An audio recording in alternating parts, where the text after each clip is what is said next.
One of the more popular videos on this channel has been the former Holden factory in Fisherman's Bend. So, as per some of your requests, today we're going to cover another important place in Victoria's long history of car manufacturing. This is the former Broadmeadows assembly plant in Melbourne's northern suburbs.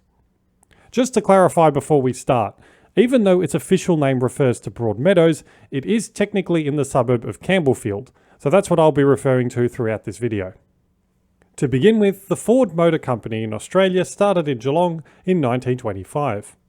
This initial factory rapidly reached capacity as the popularity of cars skyrocketed throughout the 1940s and 50s. As a result, the company had to find a new location to expand. At the time, it was facing serious competition from Holden. They had captured most of the market share, and Ford was struggling to keep up. So in 1956, it announced a new plan to close this gap. Ford decided to adopt the successful Falcon car design from the United States and build it in a brand new facility. The location of this factory was decided to be in Campbellfield, then very much on the outskirts of Melbourne, on a huge 162-hectare site. This land parcel was formerly owned by the Housing Commission, which built a lot of public housing in this part of Melbourne throughout the 1950s. Before this began in 1951, there were just 4,626 people in Broadmeadows, according to the 1947 Australian census. By 1964, there were over 33,000 people now living in the same area, not including Indigenous Australians who were excluded from the census at the time. I suspect that the main reasons for Ford selecting this property were its location directly adjacent to a railway line, important for transporting workers, materials and cars, as well as being near the booming northern suburbs where many new residents were moving in, particularly migrants. The state government also took advantage of the new facility and built even more public housing estates nearby to bring workers closer to their workplace. It was so big that the section of railway previously closed to passenger traffic on the Upfield line between Fawkner and Somerton was reopened to cater for workers travelling to and from the area. 3 years later, it opened for industrial use too, and was converted to a dual-gauge track to cater for goods trains running through to the standard gauge line. Construction of the manufacturing buildings for Ford commenced quickly. Car ownership was increasing dramatically, and the company wanted a bigger piece of the action than its competitors. The two main assembly plants were built in 1958 and 1959, which proved to be a watershed moment for the company. The first of many millions of the iconic Australian Ford Falcon car rolled off the production line in 1960. It was based on the design from North America and was an instant hit.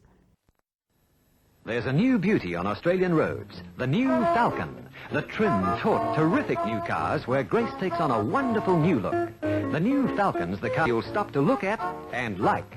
Its crisp, clean lines of elegance give the Falcon an even more unmistakable leadership in style. The dramatic new front end speaks of tomorrow today.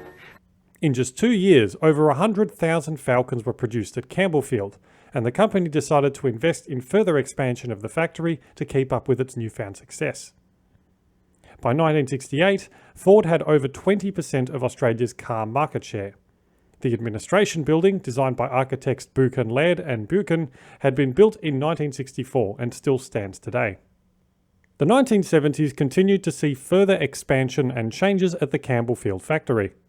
With the release of the first Ford to be fully designed and built in Australia in 1972, the Ford XA, models continued to be refined and developed. This needed new facilities, including a plastics plant, which was also built in 1972. Truck production also commenced at Campbellfield in 1971, with a modified Louisville truck being the first off the production line. Things continued to improve right through to 1982, when Ford's Falcon XE finally achieved the company's long-standing aim of gaining the top-selling passenger vehicle in Australia. This was probably the zenith for Ford in the country. Declining demand and changing economic conditions from this point onwards meant that the company started looking for cutbacks. Because of this, in 2013, Ford announced that it would finally close their plants at Geelong and Campbellfield, which marked the end of production in Australia. The Campbellfield plant closed on the 7th of October 2016 by producing its last car, a blue XR6 Ford Falcon. Past and present workers and many others commemorated this day, which impacted many across the country. At the time, the Falcon was the longest continuous name of any manufactured car in Australian history, having been in continuous production for 54 years. After it closed, much of the huge site lay dormant. Ford had to contend with a lot of decontamination before it could feasibly sell the property. Then, in September 2018, the company listed both its Geelong and Campbellfield plants for sale. It took a little while, but eventually a commercial property developer, Peligra, purchased the site for an unknown price, but estimated to be around $75 million. Since it purchased the site, Peligra has started a $500 million redevelopment called Assembly, a nod to the site's past. It's planned to include food manufacturing, engineering and commercial uses, including a hotel, conference centre and childcare centre. Not much activity happened on the site for a while, but funnily enough, the COVID-19 pandemic gave the now abandoned factory a new lease of life. In April 2020, as global demand for personal protective equipment skyrocketed, Ford reactivated and retooled its machinery at Campbellfield to manufacture face shields, about 6,000 per day. This brought back many former employees to the site, but of course this was not to be a permanent arrangement. Since the pandemic has come to an end, more recently demolition and remediation works have started. A new petrol station and car service area have been newly built on the corner of Barry Road and Sydney Road. Today, Ford retains some land and buildings to the north of the former assembly plant. It houses the Ford Engineering and Technology Centre, the Asia Pacific Product Development Centre, and administration offices. The heritage-listed Ford Administration Building from 1964 is still used and faces Sydney Road in its large landscaped setting. The rest of the site is in a pretty sorry state, with lots of half-demolished structures and abandoned buildings lying around. There seems to be some area used as a kind of innovation centre, and it's definitely not completely disused. There are some places where you can have a peek inside buildings and facilities, but there is a lot of security around with motion sensor cameras and rather threatening patrols. The Ford site in Campbellfield, like other large manufacturing facilities in Victoria, have created a strong legacy in Melbourne and Australia. Infrastructure, services and housing were all created to service this specific factory, which would otherwise not exist or look very different.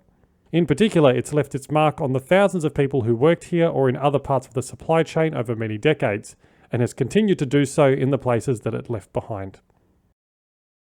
Thanks for watching. If you enjoyed it and would like to see more, please subscribe to my channel so that you can stay up to date on future videos. Also feel free to visit my website at philipmallis.com. Thanks again, and I'll see you next time.